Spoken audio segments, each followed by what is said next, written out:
National folks can say whatever they want. Nothing should change. The refs still screwed up. Dan Campbell explained it more today. You are Locked On Lions, your daily Detroit Lions podcast. Part of the Locked On Podcast Network, your team every day.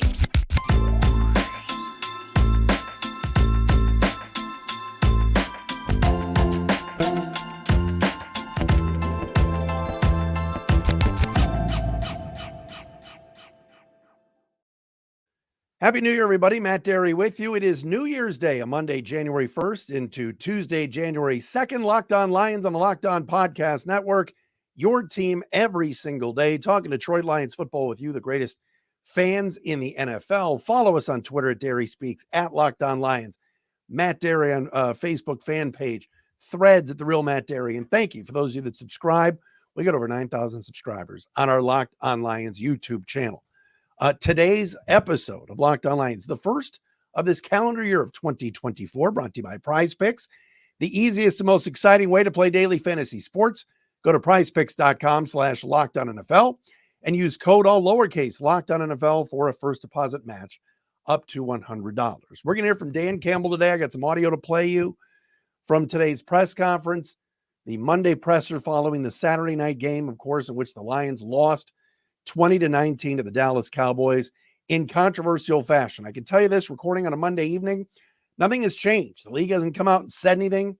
The game hasn't been handed over to the Lions. Brad Allen hasn't been suspended. Brad Allen hasn't been told he's not working week 18. Nothing's really changed other than the fact that Dan Campbell today was asked to, now a couple of days later, reiterate what happened, explain what happened, talk about what took place Saturday night with the reporting penalty and the illegal touching and the Taylor Decker, Dan Skipper situation.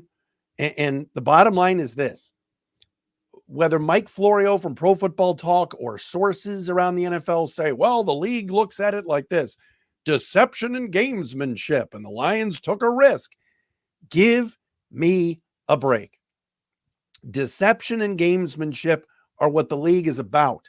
You are trying to deceive the other team in any way you can in a legal fashion. If this referee, Brad Allen, would have just said, number 68 is reporting, his screw up, none of this would have taken place. He messed up. And the notion that there's people around the league or Florio or whomever, and I'm fine with Pro Football Talk and Mike Florio. We've had Michael David Smith on this podcast before from PFT. I'm good with them. But Florio saying, well, deception and gamesmanship and it cost the Lions, and Dan Campbell, no, it worked. That 2-point play worked. Taylor Decker went over to the official and told him he was reporting. Dan Skipper came over to deceive certainly Dallas. But this notion that, well, Dan Skipper reported a zillion times during the game, and that's why Brad Allen only looked at Skipper.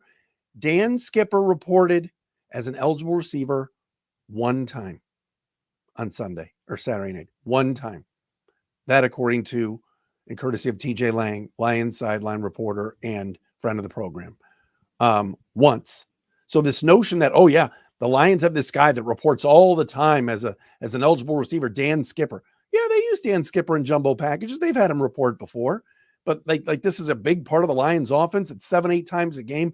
Brad Allen or whichever referee sees Dan Skipper and goes, oh yeah, watch the replay again, watch the tape. Allen for some reason is ignoring Taylor Decker. We've all seen the memes and the GIFs of the guy turning around or looking ahead at 70 and 68. We've seen all the funny GIFs and the memes. The bottom line is Brad Allen screwed up, and he has a history this season of screwing up on numerous occasions. All right, we went over this the other day. The Lions got screwed. Now, what I liked what Dan Campbell said today was, we're moving ahead. This is going to be jet fuel for us. I'm fired up. The team's fired up. And this is going to motivate us even more. And you could look up and go, all right, in 2 weeks, the Lions could have to play Matthew Stafford and Sean McVay and the Rams first, and then they might just have to go back to Dallas. Well, team's going to be laser focused for both of those games. There will be no excuses about motor or energy or focus. There'll be none of that. The Lions will be ready to play both of those games. We can tell you that's a lock. I want to play you the audio and I want to respond to it. This is Dan Campbell from today, his press conference, courtesy of our friends at DetroitLions.com. Let me get this queued up. Talking about what took place and more in depth as he was asked by Dave Burkett about the play the other night. Again, this audio courtesy of DetroitLions.com.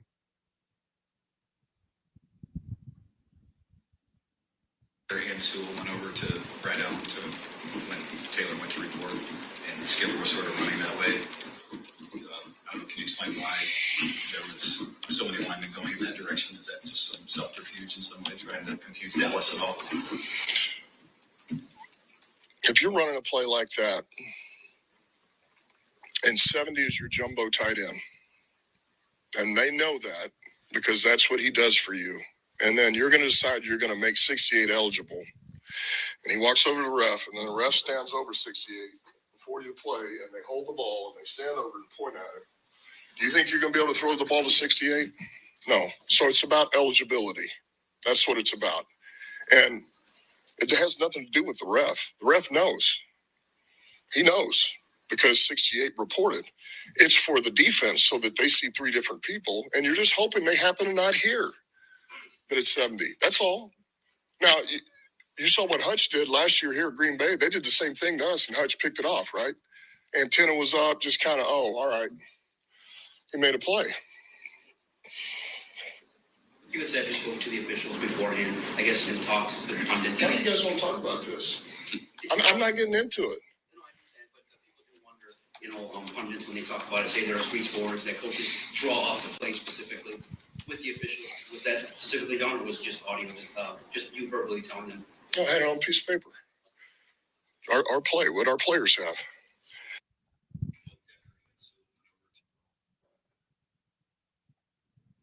All right, so there's Dan Campbell, courtesy of DetroitLions.com. He said he had a piece of paper that he showed the officials with the play drawn up before the game. Piece of paper. Now, couple things. Number one, according to Florio and Pro Football Talk, Dan Campbell did not speak with Brad Allen when he met with the officials before the game in the meeting that takes place between both coaches separately and the officials to go over certain things. Stuff with the field, stuff with, hey, halftime's going to be a little bit longer because of the Jimmy Johnson thing, whatever. Then, according to Tom Pelissero of the NFL Network, Campbell took this piece of paper and talked one-on-one with Brad Allen, the referee, separately before the game. Then Campbell just said that right there to John Macaroon, who asked the question in the press conference today. Burkett was the one from Free Press that asked him the first question. Like Campbell says, we sent over Decker, Skipper, and Sewell because if they just sent Decker over and they announced 68, there's not that deception. It's not faking anybody out. What they were hoping was they send three guys over. The official does hear Decker say, I'm reporting, announces over the loudspeaker, number 68 is reporting. And the hope is that the other team doesn't hear it. Dan Campbell said it was so loud in the building, he didn't even hear Brad Allen say number 70 is reporting. The Lions were in the huddle. They didn't hear. The argument that, the Lions should have had somebody stop the game. You can't just stop the game and call Brad Allen over. You're out. You don't have any timeouts left. When the Lions broke the huddle, Allen says number 70 is reporting eligible. Yes, let's say somebody in the press box, like the running backs coach, Montgomery, or something like that, goes, oh my God, Dan, stop the game. Tell him he said 70 by accident. But nobody could hear it because they're so focused. They have their headsets on. They hear the crowd. They don't even hear the referee say that. You could barely hear it on the TV broadcast. On Twitter, the Cowboys radio broadcast had it potted up that you could hear it. But regardless, that's the referee screw up because Decker told him reporting Skipper just ran over there. Skipper didn't say anything or touch his chest like people say you do when you say you're reporting. Skipper didn't do that. He says he didn't do that. He says he did nothing. All he did was run over there and act like he was reporting, but he didn't, which is what teams have done before. Teams act all the time. Players go in motion and act. Players fake all the time. Tight ends go down on the ground like acting like they're going to block, and then they get up. Do teams go, oh, that was too deceptive? You shouldn't be allowed to do that. No, that's part of the game. Once again, the Lions got screwed and Brad Allen messed up, and there's no other way to say it. Well, it was too cute. Dan Campbell got too cute. Too cute. Did he get too cute when they faked the punt and it worked? No, it worked. It wasn't too cute. Nobody argued that it was too cute.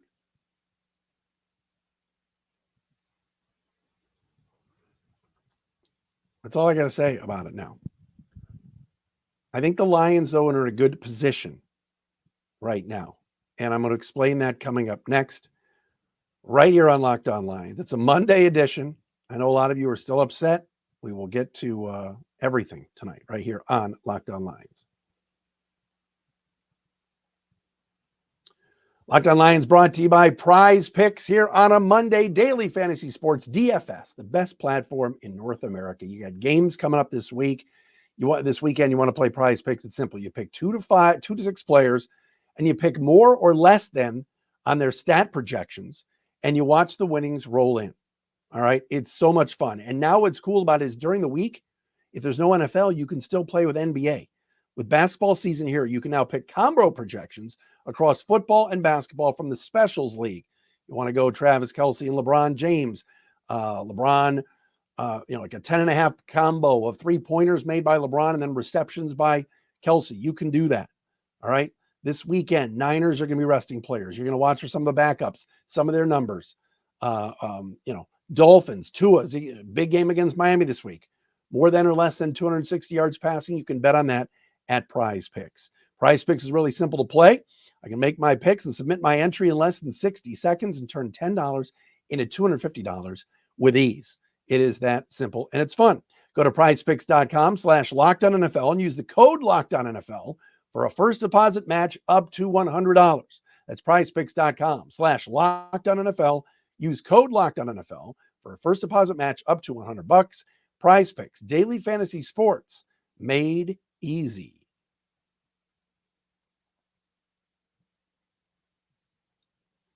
Locked On Lions for a Monday. Lions will play the Vikings this coming Sunday, a 1:00 start at Ford Field on Fox.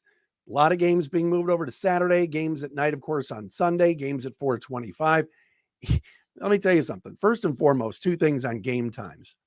Number one, I have some sources telling me that Lions-Rams, if indeed that will be the first round matchup, will not be on Monday Night Football.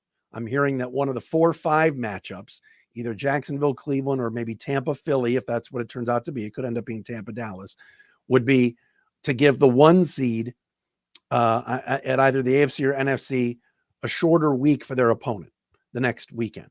That's a possibility. I'm hearing Lions-Rams probably not on Monday night.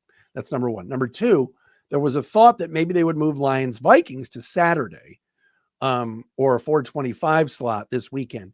The last thing this league wants right now is to give this Lions, Brad Allen, Cowboys controversy any more legs, right?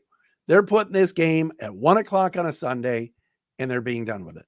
Last thing I think they would want to do is get more involved with this. Now, if Lions Cowboys happens to be a second round matchup down in Dallas, well, they're stuck with it.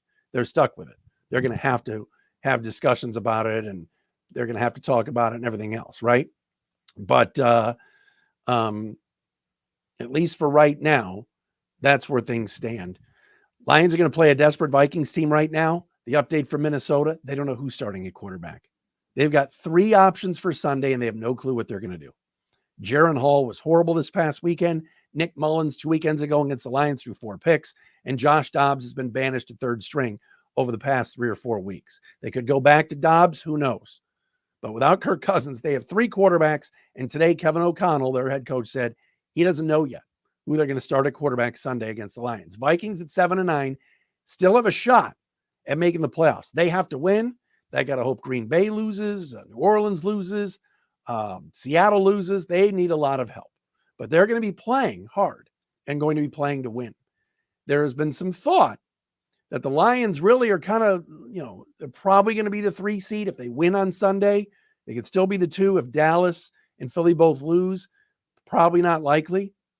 But Dan Campbell said today he's playing his starters. And we have some injury updates to get to, and I will get to in a second. He's going to be getting hopefully some players back, and he wants them on the field this Sunday for this game. The Lions are going full steam ahead like they really want this game and are going for the 2 seed, and then hope Philly loses to the Giants. Or is it the Giants? They play the Giants, and Dallas loses to Washington.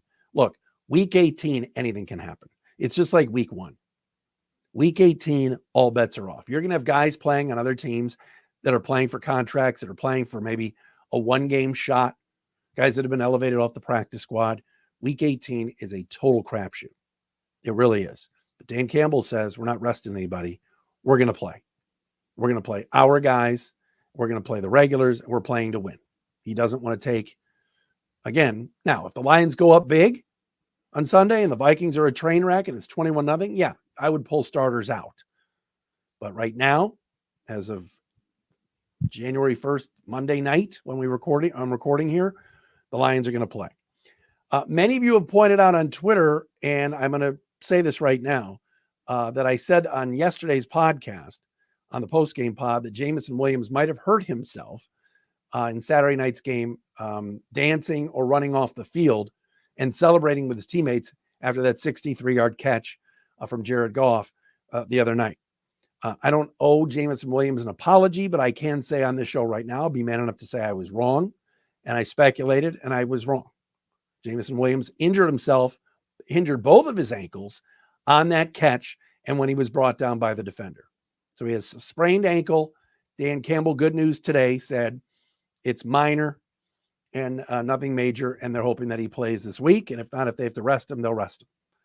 But yes, I did say on the Sunday pod, I can't keep my days straight, that maybe he had injured himself celebrating because he got up like it was nothing, started gyrating and dancing. I loved it. It was a great play.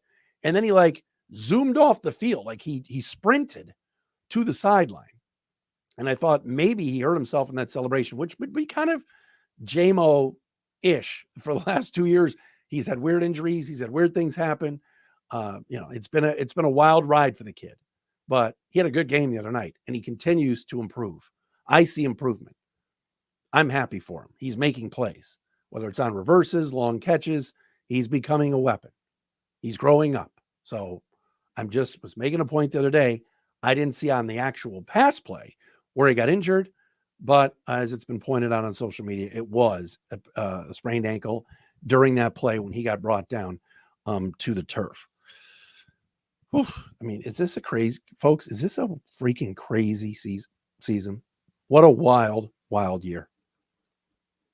What a wild year. Oh, by the way, Dan Campbell did say today that Rod Wood is handling stuff with the league on this refereeing debacle. So yes, I'm sure Rod is just going to fix everything. All right. So we do have some injury updates. There are going to be some players that the Lions want to get back.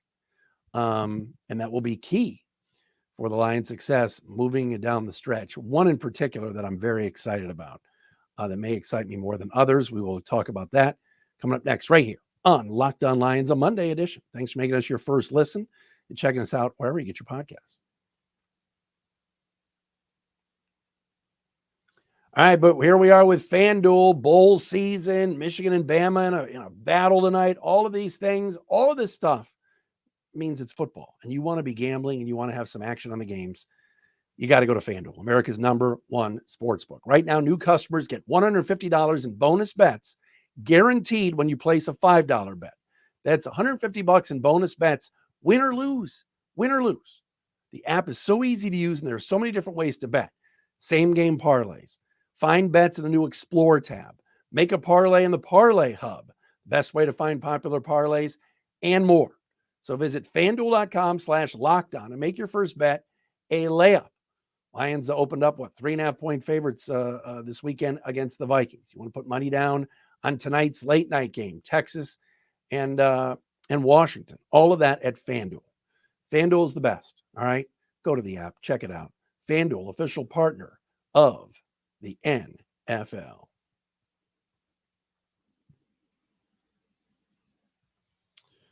All right, folks, Monday night edition, Locked on Lions. Hope everybody is calm and relaxed. Look, Lions are still in good shape.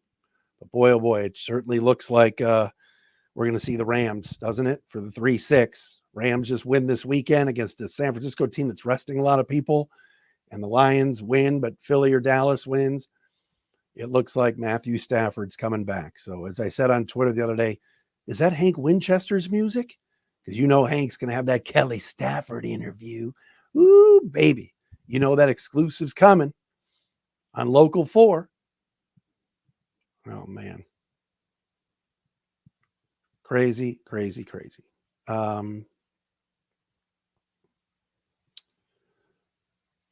All right, what are we doing here?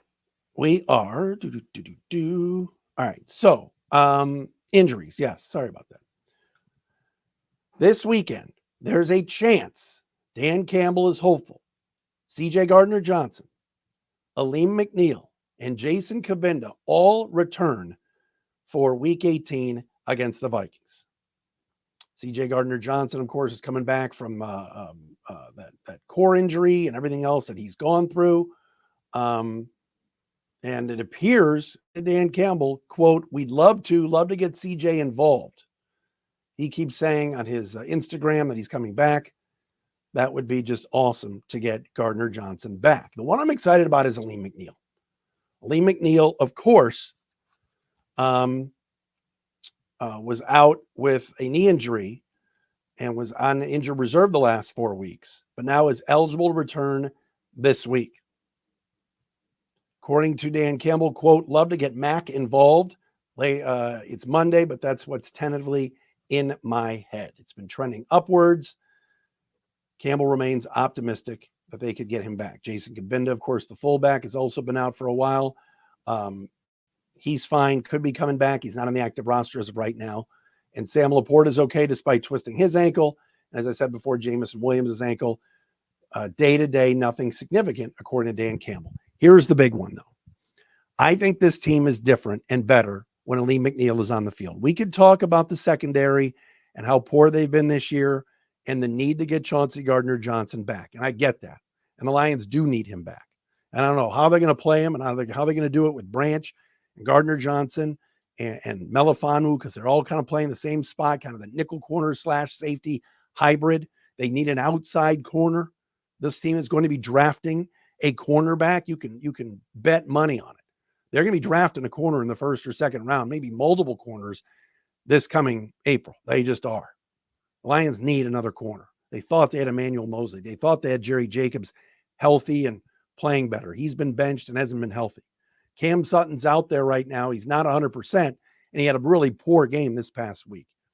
So right now it's Kendall Vildor that really has been that second corner, and they've tried Khalil Dorsey. They haven't even put Will Harris on the field. I get all that.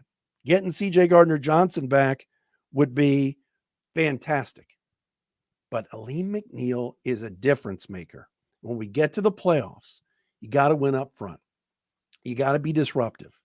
And I think Aleem McNeil makes this defensive line so much better. Now, to the Lions' credit, last few weeks, the run defense has been improved. It's been better. Benito Jones seems to be playing at a higher level. Alualu got some minutes and some snaps the other day. He was out there in the fourth quarter, ironically enough.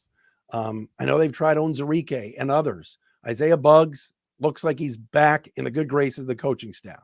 But Aleem McNeil, to me, is a difference maker, both against the run and against the pass. So if they can get him back and get those guys all on the field this Sunday, McNeil and Gardner-Johnson get a game under their belt, I think that would be a huge boost for this defense.